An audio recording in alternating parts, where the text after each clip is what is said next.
In this video, I'm going to show you how to get your business listed in Google Places.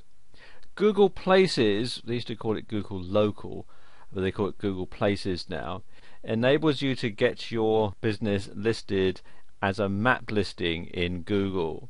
And so when somebody searches for your particular business in your particular area, it's going to show a map with the location of your business on it.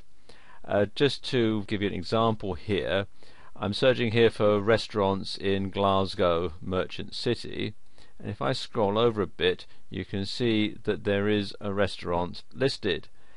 It's Guy's Restaurant and Bar, and you can see it shows where this particular restaurant is and some information about it. You see they've uploaded some pictures and so on. And if you have a bricks and mortar business where you need to have customers come through the door, this is a great way to encourage them to do that.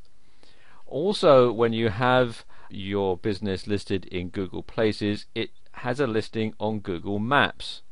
Now here's the Google map of the same part of Glasgow, and you can see we've got Guy's Restaurant and Bar listed here. So whenever anybody looks on this particular part of Google Maps, it will see the advertisement for Guy's Restaurant and Bar. And it's a completely free service that Google offer. Okay, to get your business listed, what you want to do is to come to Google Maps for your country. I'm in the UK, so I'm at maps.google.co.uk. If you're in the US, you'll be at maps.google.com and so on.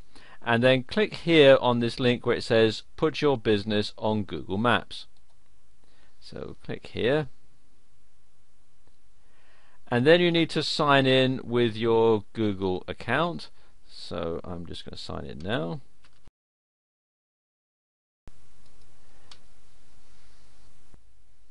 It takes you through to this page, and the first thing you have to do is see if the business is already listed. And you do that by entering the business's main telephone number in this box here. So I'll go ahead and do that now. And then click here on Find Business Information. And it says no address found for a business using, and the phone number there. Add your information below. Well, I'm not surprised that it's not finding a business for this phone number, because this is a made-up phone number, it's not a real one. So you then need to enter the basic information in here. You want the country, which you can choose from this drop-down menu. You want the company's name or the organization's name, street address, city and town, county or state where appropriate, and the postal or zip code. So I'll just pause the video while I do that. And there we go, that's done. And you'll see that it shows the listing here above the phone number, and it also shows a map, which I'll explain a bit more about later on. Okay, if the company has more than one phone number, you can click on this link to add those phone numbers in there. Then you want the email address for the company and its website. If it doesn't have a website, you can check this box here that says I don't have a website. But if you do have a website, it's a good idea to add it in, because then people can click on the link from the listing. Then you want to enter a concise description in here. As you can see, it says 200 characters. If you do put a description in, it's not compulsory, but if you do, make sure that it's got plenty of keywords that describe your business.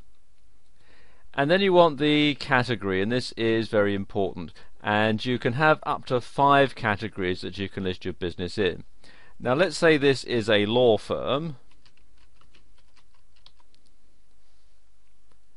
and you'll see that it doesn't actually have a category law firm, but it does suggest some alternatives. So let's say that this is an attorney, and if you want to add another category, let's say that this is an attorney that specializes in a particular type of case law, then I could click here on this link to add another category, and it would get listed. As it says here, you can have up to 5.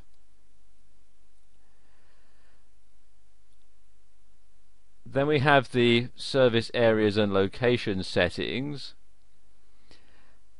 and you can choose the top radio button is set by default, which is all customers come to the business location, or you can select yes, this business serves customers at their locations. So for example, if you provide services like delivery or home repair, then you would click here on this radio button.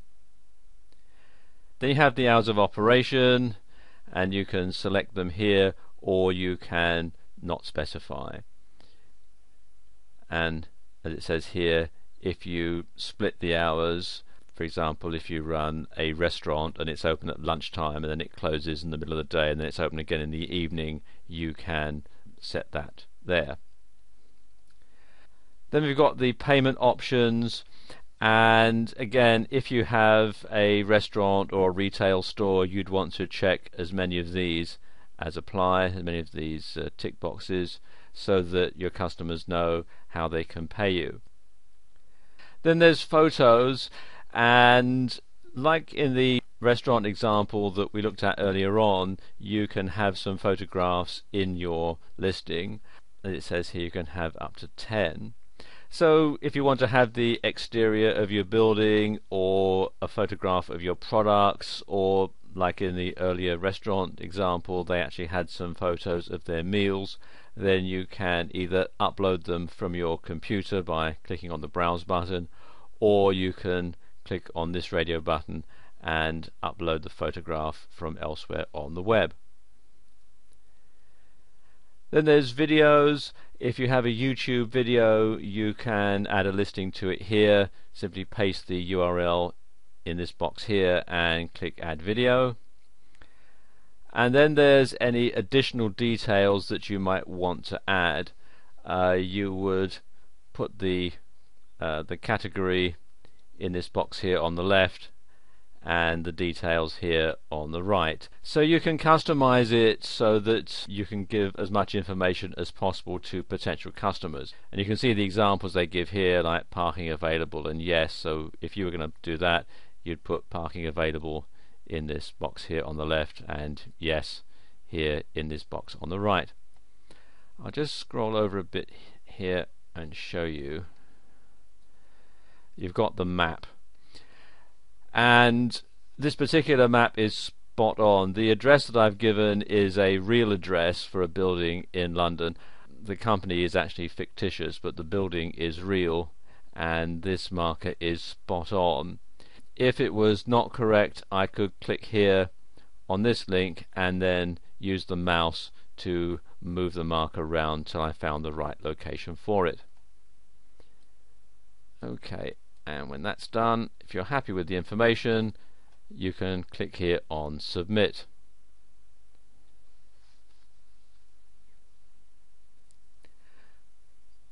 Then you'll have to validate the listing. Now in the UK this can only be done by postcard. Google will send you a postcard and then you'll follow the instructions on it to validate the listing. In the US you can actually validate it by phone. They will call you and then you can simply follow the instructions that they'll give you over the phone.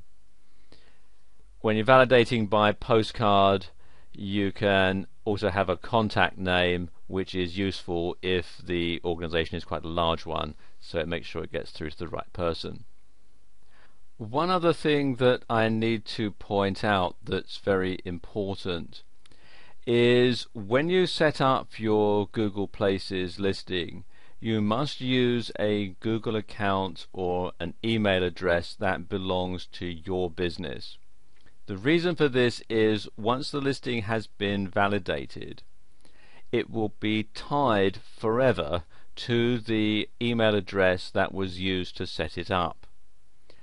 So if you have one of your employees use their own personal email address, then if that employee leaves and you need to change any of the listings, say your company moves to a different location, or you change the opening hours, or you change the phone number, you're going to have a bit of a problem. So you want to make sure that this is your own company email address and your own company Google account, so that if you ever need to log back in and change this listing, you can easily do so. I've used my own Gmail account to set this particular demonstration up, but because this is all fictitious, that doesn't really matter. But if you were doing this for real, and certainly if I was doing this for real, I would want to make sure that this was an email address that was linked to my business. And then to complete your listing, all you do is come down to the bottom and click here on Finish, and then that will set the wheels in motion to get your account set up. And if you follow the instructions that I've given you in this video, you'll find it very easy to set up an account on Google Places and Google Maps.